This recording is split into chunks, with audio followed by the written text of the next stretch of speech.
আচ্ছা, আপনি জানেন যে আমাদের এখানে যে তেল, জ্বালানি তেল, যে তেল ব্যবহার করা হয় তার বেশিরভাগ হচ্ছে ডিজেল।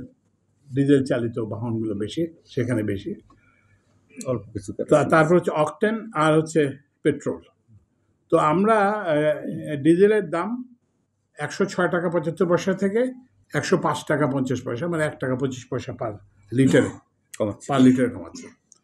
অকটেনের দাম 131 টাকা থেকে 125 টাকা, মানে 6 টাকা কমাচ্ছে। পেট্রোলের দাম 127 টাকা থেকে 121 টাকা, সেটাও 6 টাকা কমাচ্ছে।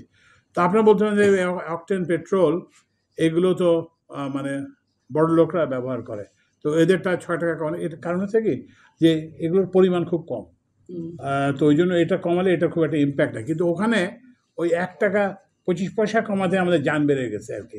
তো আমরা আরও চেষ্টা করব ভবিষ্যতে, আমরা যদি জ্বালানি মূল্য যদি স্থিতিশীল থাকে, আমরা ওই দক্ষতা বৃদ্ধির মাধ্যমে ওই যে প্রকিউরমেন্ট প্রাইস, কারণ এখন তো আমাদের একটা প্রকিউরমেন্ট প্রাইস তো অলরেডি আছে, তো সেটা ক্ষেত্রে আমি তো পরিবর্তন করতে পারবো না, একটা কন্ট্রাক্ট আছে।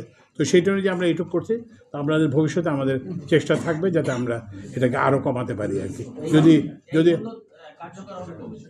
আগামীকাল থেকে 12টার পরে, আজকে রাত 12টা থেকে, আজ রাত 12টা থেকে।